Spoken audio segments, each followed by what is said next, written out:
अस्सलामु अलैकुम वरहमतुल्लाहि वबरकातुहू। मेरे प्यारे भाइयों और दोस्तों, हमारे हिंदुस्तान के राजा महाराजा हज़रत ख्वाजा मोइनुद्दीन चिश्ती अजमेरी रहमतुल्लाहि अलैहि की पैदाइश मुल्क सजिस्तान में सन 537 हिजरी के मुताबिक 1142 ईस्वी में हुई थी। हज़रत ख्वाजा गरीब नवाज के पुरखों का वतन हेरात के करीब शहर चिश्त में था, इसीलिए आप चिश्ती कहलाते हैं। और आपके वालिद साहब का नाम हज़रत ख्वाजा गियासुद्दीन हसन चिश्ती रहमतुल्लाहि अलैहि था और आप इमाम हुसैन अलैहिस्सलाम की औलाद में से थे। हज़रत ख्वाजा गरीब नवाज की शुरू की तालीम और तरबियत आप ही की निगरानी में हुई, लेकिन हज़रत ख्वाजा गरीब नवाज की उम्र मुश्किल से 11 साल थी कि आपके वालिद इराक में वफात पा गए। हज़रत ख्वाजा गरीब नवाज की बाप की मीरास में से एक बाग मिला था। आप इसी बाग की आमदनी और पैदावार से अपनी और घर वालों की ज़रूरतें पूरी फरमाया करते थे। एक दिन हज़रत ख्वाजा गरीब नवाज उस बाग में बैठे थे कि इब्राहिम कलंदर नामी एक मज्जूब को आपकी यह अदा बहुत ही पसंद आई। उन्होंने आपके लिए दुआ की और आपके सर पर हाथ फेरा। उसी वक्त से आपने महसूस कर लिया कि जैसे आपका दिल रोशन हो गया हो और दुनिया वालों से आपका दिल हट गया। हज़रत ख्वाजा गरीब नवाज ने बाग और सारा सामान बेचकर उसकी रकम को रिश्तेदारों और गरीबों में बांटकर और वतन छोड़कर हक पाने के लिए उठ खड़े हो गए। जब 1193 ईस्वी में आप दिल्ली से अजमेर के करीब पहुंचे, उस वक्त आपके साथ आपको चाहने वाले कुल 40 आदमी थे। कंबा समाना में राजा पृथ्वीराज के नौकरों ने आपको रोक लिया, इसलिए कि राजा को किसी ने बता दिया था कि इस किस्म का बुजुर्ग तुम्हारे राज्य में दुश्मन साबित होगा, तुम इससे चौकन्ना रहना। आपको इसी वहम में रोका गया था, लेकिन आप में जब कोई ऐसी बात नहीं देखी गई तो नौकरों ने राजा के कहने पे आपको छोड़ दिया और इसके बाद आप अजमेर पहुँचे। अजमेर शरीफ पहुँचने के बाद हजरत ने आबादी के बाहर एक पेड़ के नीचे अपना पड़ाव डालना चाहा। यह वह जगह थी जहां राजा के ऊँट बांधे जाते थे। रात के वक्त जब राजा के ऊँट आए तो बादशाह के नौकरों ने हजरत से कहा कि यह जगह राजा के ऊँटों के लिए है, यहाँ आपको पड़ाव नहीं करना चाहिए, आप यहाँ से चले जाएं। इसके बाद ख्वाजा गरीब नवाज फरमाने लगे कि अच्छा भाई, हम यहाँ से उठ जाते हैं, तुम्हारे ऊँट ही यहाँ शौक से बैठे रहेंगे। यह फरमाने के बाद हजरत ख्वाजा गरीब नवाज वहाँ से उठकर तालाब अन्ना सागर के किनारे चले गए। आपने फरमाया कि अच्छा भाई, हम यहाँ से उठ जाते हैं, तुम्हारे ऊँट यहाँ शौक से बैठें। यह फरमाकर हजरत वहाँ से उठकर तालाब अन्ना सागर के किनारे चले गए, जहाँ मंदिर थे, और वहीं क़ियाम फरमाया। बयान किया जाता है कि अजमेर शरीफ में एक ज़माने से एक जिन्न रहता था।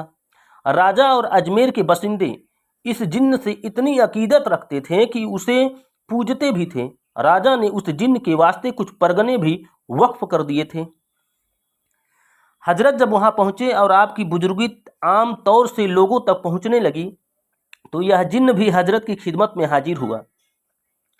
उस पर आपके अखलाक का और आपके रहन सहन का और आपकी बातों का इतना असर हुआ कि उसने फ़ौरन ही इस्लाम कबूल कर लिया वह जिन्न, और आपके अकीदतमंदों में शामिल हो गया। हजरत ख्वाजा गरीब नवाज ने इस जिन्न का नाम सादी देव रखा और अपनी तालीम व तरबियत से उसे कमाल दर्जे तक पहुंचा दिया। इस जिन्न का हजरत के खादिमों में शामिल होना था कि मुखालिफ लोगों ने कहना शुरू कर दिया कि आप बहुत बड़े जादूगर हैं, और उन्होंने सिर्फ जादू के जोर से उनके माबूद जिन्न को काबू में कर लिया। इसलिए हजरत के मुकाबले के लिए चोटी के जादूगरों की खोज शुरू हो गई। उस जमाने में जयपाल जादूगर बहुत बड़ा जादूगर था। जयपाल के बारे में यह ख्याल था कि दुनिया का कोई बड़े से बड़ा जादूगर उसके मुकाबले में नहीं ठहर सकता। इसके बाद राजा पृथ्वीराज ने हजरत के मुकाबले पर तैयार किया उस जादूगर को। जयपाल जादूगर जब हजरत के मुकाबले के लिए आया तो उसके साथ 1500 उसके मुरीद जादूगर थे। 700 जादू के खौफनाक अजदहे और सांप थे और 1500 तिलिस्मी जादुई चक्कर थे। इन तिलिस्मी चक्करों का कमाल यह था कि यह हवा में जादू के जोर से तैरते फिरते थे और 100 मील तक दुश्मन के लश्कर में जाकर दुश्मनों के सर उड़ा देते थे। गरज यह कि जयपाल जादूगर पूरे इंतजाम के साथ हजरत ख्वाजा गरीब नवाज के मुकाबले पर आ डटा।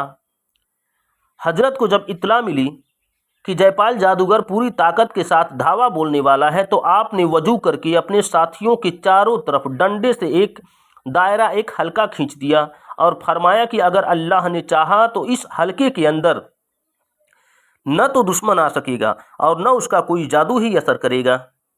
चुनांचे जब जयपाल जादूगर अपने साथियों के साथ इस हल्के के पास पहुंचा और हल्के के अंदर कदम बढ़ाने की कोशिश की, तो सब के सब मुंह के बल गिर पड़े। इस कोशिश में नाकाम होने के बाद जयपाल जादूगर अपने जादू की दूसरी ताकत से काम लेना चाहा, लेकिन अल्लाह की कुदरत से जयपाल का कोई भी जादूगर कामयाब न हो सका, बल्कि उल्टा उसी की तबाही की वजह बना। हालत यह थी कि जयपाल जादूगर हजरत पर जो भी जादू करता था वह पलटकर जयपाल ही के आदमियों को फना कर देता था। उसके फेंके हुए भयानक तिलिस्मी चक्कर पलट पलट कर उसी के आदमियों की गर्दनें उड़ा देते थे और उसके जादू के तमाम सांप और अजदहे हजरत पर हमला करने के बजाय पहाड़ों में घुस गए थे। हजरत की जिंदगी निहायत ही सादी थी। आप बहुत कम खाना खाते थे। अक्सर 3 दिन के बाद रोटी के सूखे टुकड़े पानी में तर कर कर खा लेते थे और इन सूखे टुकड़ों को भी मिकदार मुश्किल से 1.5 तोला होती थी इनकी। कपड़ा बहुत ही सादा पहनते थे आप। जब आपके कपड़े फट जाते तो खुद ही अपने हाथ से पैबंद लगा लेते थे। हजरत ख्वाजा कुतुबुद्दीन बख्तियार काकी रहमतुल्लाहि अलैहि फरमाते हैं कि मैं 20 बरस हजरत ख्वाजा गरीब नवाज की खिदमत में रहा, लेकिन मैंने कभी यह नहीं सुना कि हजरत ने कभी अपनी सेहत के लिए दुआ मांगी हो, बल्कि अक्सर यह दुआ मांगा करते थे कि ऐ अल्लाह, जहाँ कहीं दर्द और मेहनत हो वह अपने बंदे मोइनुद्दीन को इनायत फरमा। मैंने एक बार अर्ज किया, या हजरत, आप अपने लिए यह कैसी दुआ मांगा करते हैं? आपने फरमाया कि जब कोई मुसलमान दर्द में मुब्तला होता है तो उसके गुनाह माफ़ हो जाते हैं और दर्द में मुब्तला होना मुसलमान के लिए अच्छे ईमान की दलील है। हजरत ख्वाजा गरीब नवाज बड़े इबादत गुजार दरवेश और रात भर जाग कर इबादत करने वाले बुजुर्ग थे। आपने पैदल ही अनगिनत हज किए हैं। आप लगातार 70 साल तक रातों को नहीं सोए और पहलू को जमीन से नहीं लगाया। आप दिन में रोज़ा रखते, रात भर खड़े होकर इबादत करते और आप हर वक्त वजू से भी रहा करते थे। आप कभी किसी पर गुस्सा नहीं होते थे। लेकिन एक दिन आप अपने मुरीद शेख अली के साथ कहीं तशरीफ़ ले जा रहे थे कि रास्ते में आपके मुरीद शेख अली को एक कर्ज देने वाले ने पकड़ लिया और कहा कि जब तक मेरा कर्ज अदा न करोगे मैं तुम्हें नहीं छोड़ूंगा। आपने कर्ज वाले से अपने मुरीद के लिए मोहलत मांगी, मगर वह भी सख्ती के साथ पेश आने लगा। आपको गुस्सा आ गया और आपने गुस्से में चादर मुबारक कंधे से उतार कर जमीन पर डाल दी। उसी वक्त चादर सोने चांदी के सिक्कों से भर गई। आपने फरमाया, जिस कदर तेरा कर्ज है इसमें से ले ले।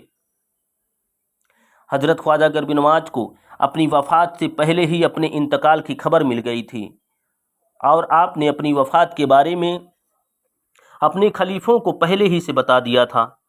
हजरत ख्वाजा गरीब नवाज ने अपनी वफ़ात के कुछ दिन पहले हजरत ख्वाजा कुतुबुद्दीन बख्तियार काकी रहमतुल्लाहि अलैहि को खलीफा मुकर्रर फरमाया। इसके बाद उन्हें दिल्ली के लिए रुखसत फरमा दिया। 5 रजब सन 633 हिजरी की शाम आप पर एक ख़ास कैफियत पैदा हुई। ईशा की नमाज के बाद ख्वाजा गरीब नवाज ने हुजरे का दरवाज़ा बंद कर लिया और नौकरों को अंदर आने से मना कर दिया। नौकर तमाम रात दरवाजे पर पहरा देते रहे और कैफ व मस्ती की आवाज़ें सुनते रहें, लेकिन रात के आखिरी हिस्से में आवाज़ आनी रुक गई। इस तरह आप दुनिया का सफ़र पूरा करके अपने हकीकी रब से जा मिले। इन्ना लिल्लाहि व इन्ना इलैहि राजिऊन। इस तरह आपकी वफ़ात 96 साल की उम्र में इतवार के दिन 6 रजब 633 हिजरी यानी 1236 ईस्वी में हुई थी।